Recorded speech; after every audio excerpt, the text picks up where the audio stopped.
Olá pessoal, sejam bem-vindos a mais um episódio aqui do Industrialização no YouTube, no Spotify, com vídeo. Hoje não vou mostrar nenhum PPT, então para quem está só no áudio, fiquem tranquilos. Mas hoje eu vou trazer aqui este livro, talvez esteja invertido na sua tela, não sei. Mas este livro, Empresas Feitas para Vencer, do Jim Collins. E vamos entender o que ele pesquisou, o que ele descobriu, o que ele entendeu dessas empresas feitas para vencer, depois da nossa vinheta.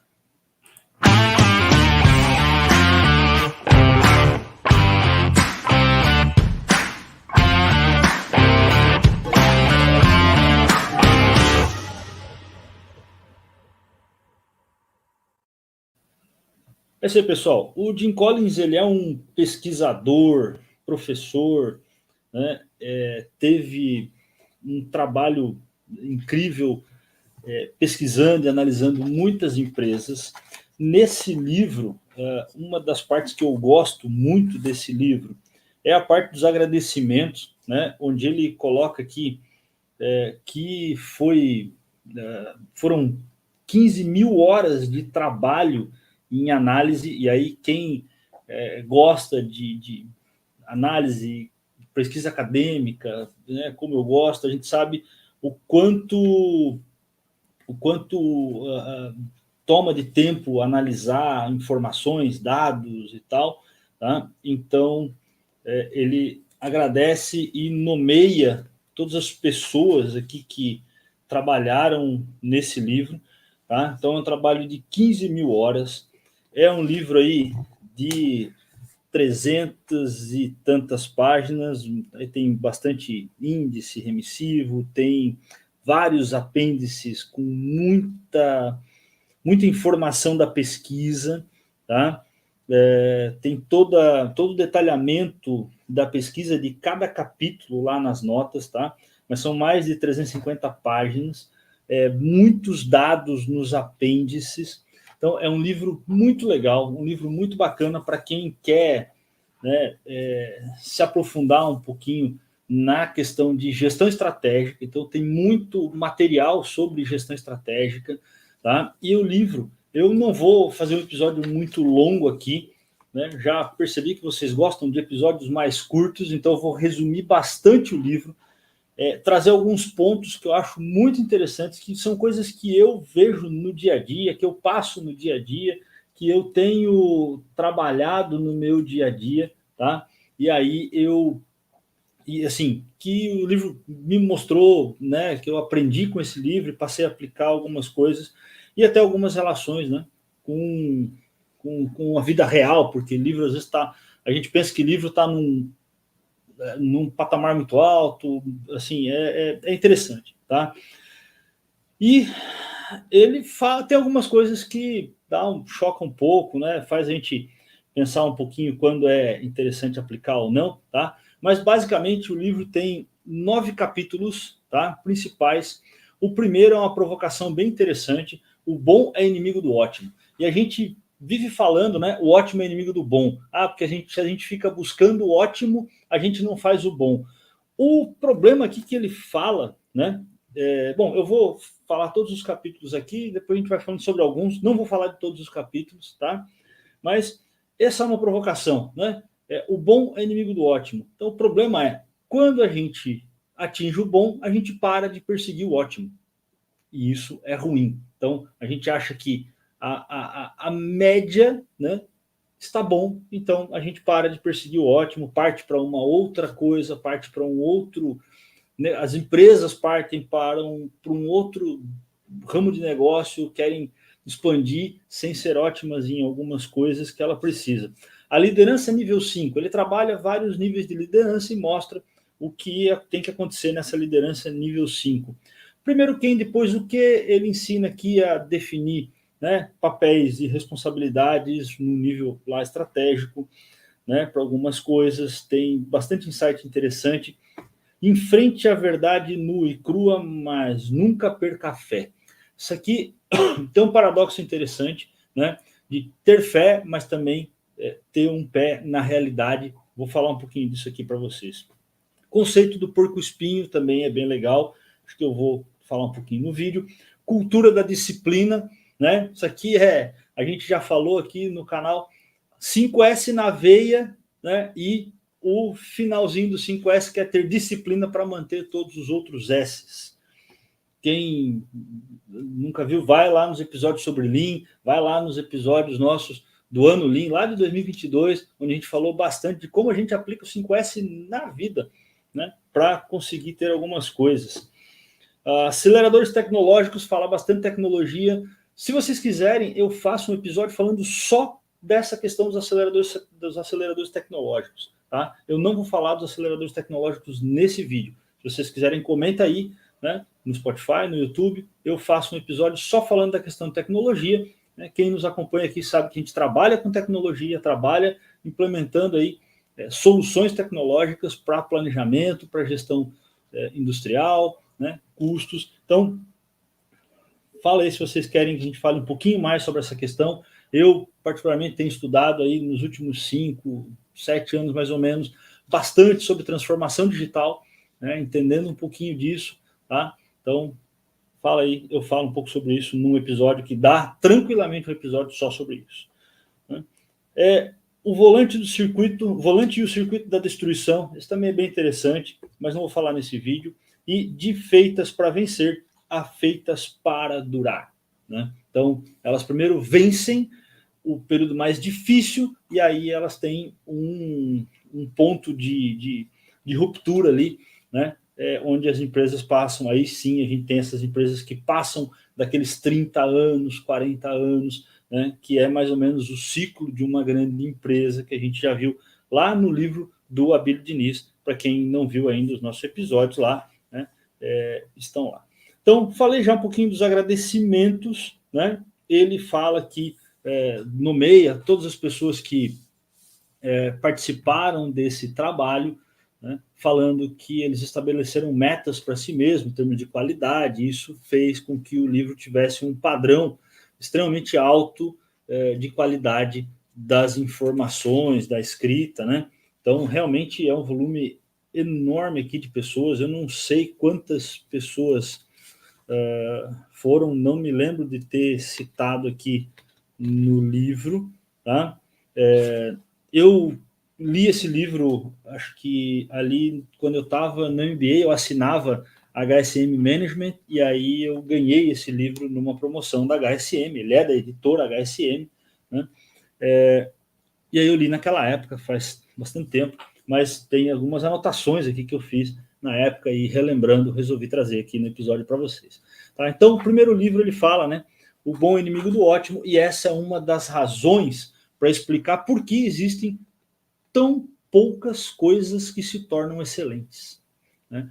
Pouquíssimas coisas são ótimas, porque a gente chega no bom e aí, tá bom, né? Vou para a próxima etapa, né? Vou para a próxima aventura, para o próximo negócio, vou diversificar, vou fazer outras coisas. Né? A gente aprende, idioma é assim, né? A gente aprende inglês, aí quando tá bom no inglês, não, tá bom, eu vou aprender espanhol. Né? Aí aprender espanhol, não, agora eu quero saber um pouquinho de outro idioma, e nunca fica bom em alguma coisa. Quem trabalha com, eu mesmo aqui na consultoria, né, com algumas coisas, vou entender algumas coisas, daí também, puxa, podia aplicar mais tempo, até a própria limitação de tempo nossa, né, e o tanto de coisa que a gente tem que fazer por ser um pouco generalista.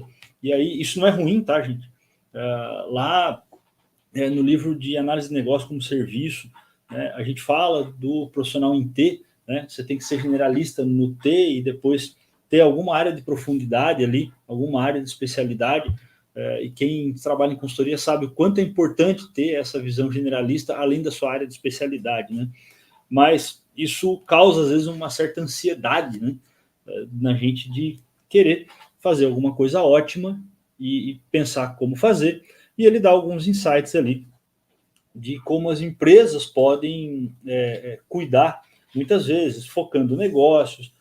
Por isso que algumas empresas vendem alguns dos seus negócios para que os seus líderes consigam concentrar as ações, concentrar os trabalhos, o cuidado em algumas coisas. A gente viu lá no livro do Abílio Diniz que ele fez um pouco isso, né? Na época, o Abílio Diniz procurou o Jim Collins, ele teve contato com o Jim Collins no turnaround do Pão de Açúcar, e eles fizeram muito isso, reduziram o tamanho da empresa, venderam vários negócios, né, e se concentraram no ramo dos supermercados, tá?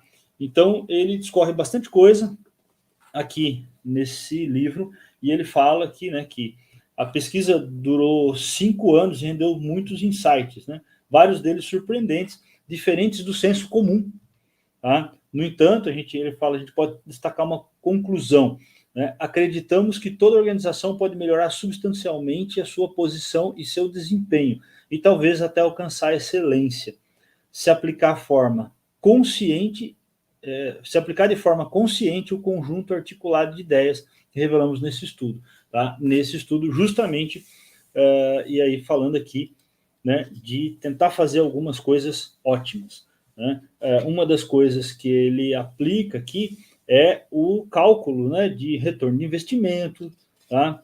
Mostrando ali que as empresas que fizeram coisas ótimas tiveram mais retorno, né? Tem uma tabela mostrando de alguns resultados de algumas empresas, tá? E isso é muito legal. E aí ele traz um pouco ali a ideia da cultura de cultivar a liderança nível 5, né? Como cultivar a liderança nível 5. E aí um ponto que eu achei muito interessante, ele faz no livro aqui um resumo, né, os dois lados da liderança nível 5. E é interessante, né? Eu vou trazer um pouquinho desse resumo aqui para vocês, tá? Sobre a vontade profissional e a humildade pessoal. Isso é bem interessante porque dentro da vontade profissional, a liderança nível 5, ela gera resultados extraordinários, é um verdadeiro catalisador na transição de empresa boa para empresa excelente, né? E no lado da humildade, exibe uma modéstia irresistível, evitando sistematicamente a adulação pública e não fica se vangloriando. Então tem resultados excelentes, mas não fica, né, querendo ser adulado, querendo ser, né, endeusado como líder, porque acha que conseguiu aquele resultado sozinho, né? Isso é bem importante. Acho que o pessoal tem falado muito de ego em algumas coisas. Eu não li ainda, mas eu vi um resumo do livro Ego, Seu Maior Inimigo. Ele fala um pouco sobre isso também, tá? Tem essa relação quando a pessoa começa a achar que o resultado é só dela, né? O líder acha que o resultado é só dele, e aí começa a querer adulação, começa a querer E o mundo faz muito isso, né? O mundo premia muito, né, quem traz um resultado para si. Na vontade profissional, ele apresenta uma determinação. O líder nível 5 apresenta uma determinação inabalável de fazer tudo o que for necessário para gerar os melhores resultados de longo prazo, e não importa o grau de dificuldade. E no lado da humildade, ele age com determinação silenciosa e calma para motivar, e confia principalmente em padrões inspirados e não num carisma inspirador. Olha só, né? Não olhando só carisma, mas observando realizações, né, das pessoas. Tá? O carisma, ele fala em algum ponto do livro aqui que o carisma pode ser perigoso, né? E no lado da vontade, ele estabelece um padrão para construir uma empresa excelente e duradoura, e não investe em nada menos que isso. Não investe em nada que não vá trazer esse padrão, né? Eu tenho feito um trabalho aplicando o Lean em algumas coisas e olhando para os pilares do Lean na hora de definir algumas coisas na empresa. Se vocês quiserem, eu até trago uma aplicação prática disso que a gente fez com uma empresa para fazer um processo de transformação, né, de, inclusive, começar um processo de transformação em planejamento, tá? Se vocês quiserem, comenta aí, eu trago para vocês, né, num próximo vídeo. Tá? E no lado da humildade, para estabelecer esse padrão, essa liderança nível 5 canaliza a ambição na empresa e não em si mesmo, né? Então tem que ter um nível ético muito alto, né? Muita clareza aqui para canalizar a ambição na empresa e não em si mesmo, quer dizer, não colocar os objetivos pessoais na frente dos objetivos da empresa, e prepara sucessores para um êxito ainda maior do que o dele na geração seguinte. Porque se eu quero que essa empresa continue crescendo, o meu sucessor precisa ter um resultado melhor que o meu, né? Não posso ser o melhor da história, não posso querer ser o melhor da história para sempre, né? Eu tenho que querer que o meu sucessor consiga se apoiar naquilo que eu fiz e fazer ainda mais, né? E para isso você precisa de muita humildade. E esse é forte, esse último, na vontade profissional, olha no espelho e não através da janela na hora de atribuir responsabilidades por resultados ruins. E não põe a culpa nas outras pessoas, né, nos fatores externos ou no azar. Né? Aqui fala muito de análise de causa e efeito, análise de causa raiz, né? Muitas vezes a gente já começa a querer procurar um culpado mesmo para se livrar, e aí isso aqui está diretamente relacionado, né, à questão de colocar, então, a ambição na empresa, não em si mesmo. Porque quando a gente coloca a ambição na gente mesmo, uma das coisas que a gente foge é de assumir a responsabilidade pelas falhas, né? E no lado da humildade, então, né, olha através da janela e não no espelho na hora de atribuir o crédito pelo sucesso, tá, da empresa a outras pessoas e a fatores externos e a boa sorte. Olha aí, né? Então, quando tem um resultado ruim, eu olho para mim, onde eu errei, onde eu podia melhorar, onde eu podia ajudar as pessoas a fazerem melhor, né? O que eu podia ter comunicado melhor, tá? E na hora do crédito, reconhecer que você, líder nível 5, não teve o resultado sozinho, não construiu aquele resultado sozinho, e chamar todo mundo para receber, né, muitas vezes a recompensa daquilo, né? Então é bem interessante, tá? Esse quadrinho está lá na página 57, recomendo para quem for adquirir o livro, quem for ler o livro, olhar isso daqui, tá? Lá na frente, no outro capítulo, né, Em Frente à Verdade, nua e crua, continua um pouco disso, quando ele fala para fazer autópsias, mas não jogar a culpa nos outros. Fazer uma autópsia é nada mais do que aplicar um bom, né, diagrama causa-efeito com 5 porquês, uma boa análise, lembrando que o diagrama causa-efeito 5 porquês, ele não se sustenta sozinho. Às vezes eu preciso de análise estatística, às vezes eu preciso praticar ali o Gemba Walk lá do Six Sigma, tá? E aí eu preciso fazer investigações muito bem detalhadas, mas chamar todo mundo e deixar claro que o objetivo não é procurar culpado, o objetivo é resolver o problema, entender o problema para que a empresa não repita, né, o erro cometido, tá? Então ele coloca num resuminho aqui que quando você faz autópsias e não culpa ninguém, dá um passo muito importante no sentido de criar um clima em que a verdade prevaleça. Se você não tem as pessoas certas no barco, quase nunca deve culpar ninguém, né? Deve apenas buscar o entendimento e o aprendizado, tá? Porque o aprendizado só vem quando a gente conhece a causa raiz do erro, né? Então é bem interessante. Ele tem alguns mecanismos que ele fala para a gente criar, né? Como eles entenderam, como eles chegaram nesses fatores. E depois, lá na frente, né, ele fala um pouquinho desse paradoxo de Stockdale, tá? É um capítulo Em Frente à Verdade, nua e crua, mas não perca a fé. Esse aqui dá um tapa na cara de alguns pensamentos aí dos novos coach, né? Porque, beleza, a gente tem que manter a fé. Então, mantenha a fé. Você vai vencer no final, né? Independente das dificuldades, você vai vencer. Porque você aplicou perseverança e tal. Isso tudo é importante, né? É importante ter fé, é importante ter fé em você mesmo, né? Ter aquela garra, perseverança. Vive o luto de uma situação ruim, a gente falou aqui já num outro livro, não lembro se foi no livro do Abílio, né, que fala ali quando ele ganhou uma concorrência da Luiz Helena, né, na compra do Ponto Frio, e onde ela falou que ela ficou 7 dias em luto porque ela cometeu um erro e ela reconheceu né, na entrevista que a Cristiane Corrêa fez com ela reconheceu que o Abílio não jogou sujo, porque a mídia falou que o Abílio jogou sujo e tal, e ela mesma falou, não, o Abílio não jogou sujo, ele usou um artefato da concorrência, da diligência, que era permitido, né, e que a equipe dela não se atentou, né, e ela também deixou passar. Então ela reconheceu que ela errou, ela se retirou, ficou 7 dias em luto lá pelo erro, porque foi um dos maiores erros que ela cometeu na vida profissional, né? Então ela reconheceu, olhou para dentro, né? Foi humilde, voltou e continuou tentando, e compraram outras empresas, e a Magalu acabou crescendo, né? Os dois cresceram, mas naquela batalha, então, naquele momento, né? Ela viu que perdeu, tá? E ela fez isso, né? Do outro lado do paradoxo, enfrente a sua realidade nua e crua, né? Enfrente a realidade nua e crua de sua atual situação, seja qual ela for, né? Então não culpar o azar, como ele fala lá atrás, tá?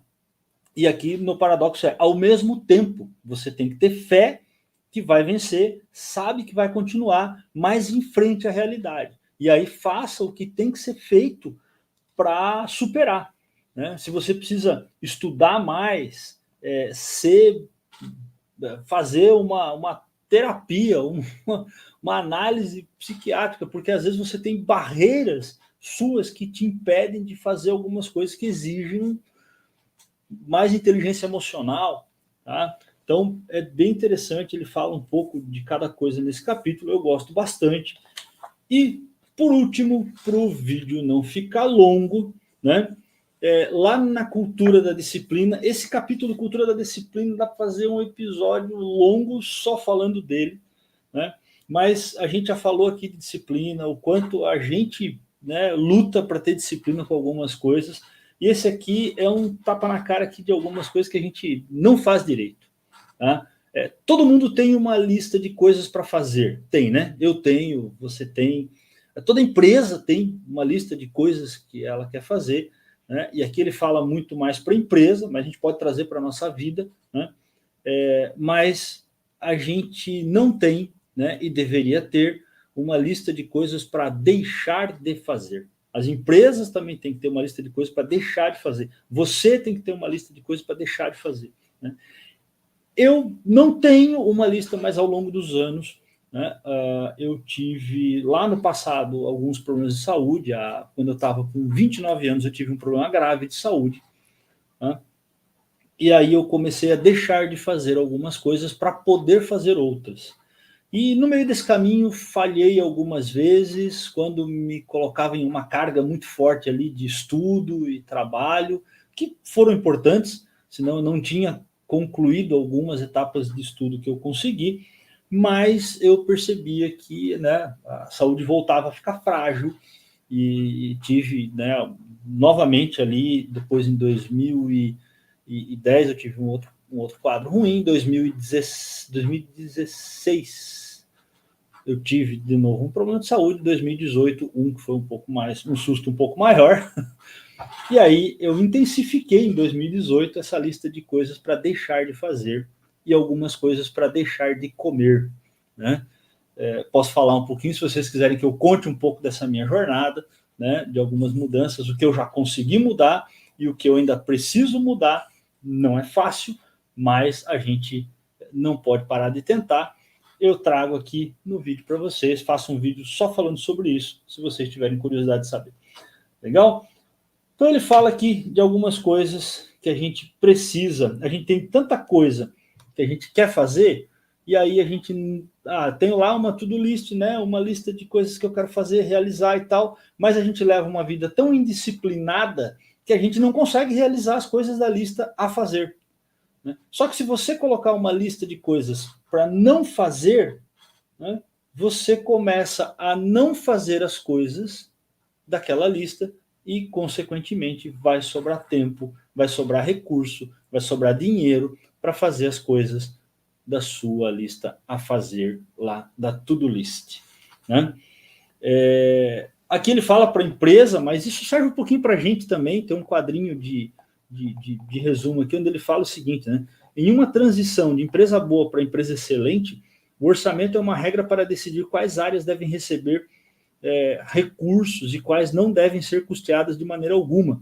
Em outras palavras, o processo orçamentário não existe para descobrir quanto cada atividade deve levar, mas sim para determinar que atividades suportam melhor o conceito do porco-espinho, portanto, devem ser totalmente fortalecidas, e as quais devem ser inteiramente eliminadas.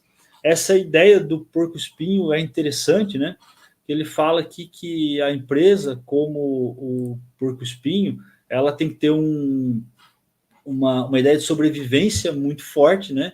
E aí ela tem que encontrar equilíbrio entre 3 fatores, né? O que a empresa é boa em fazer, o que ela ama fazer e o que o mercado valoriza. E aí sim ela encontra o equilíbrio entre esses 3 fatores, né? Consequentemente encontrando um espaço competitivo. E aí ela vai se diferenciar dos concorrentes, né? E se concentrar em atividades que são essenciais para o seu sucesso. Resumindo, o livro é muito legal. Isso é o que eu gostaria de trazer para vocês nesse episódio, senão ele fica muito longo. Espero que gostem, né? Recomendo adquirirem o livro ou olharem mais coisas aí sobre o livro, tá? E façam a lista do que não fazer para conseguir realizar as pendências da lista a fazer. Obrigado, pessoal, que ficou comigo até aqui. Curte aí, compartilhe o vídeo se você gostou, se inscreve no canal e até o próximo Industrialização com livros para amantes da indústria.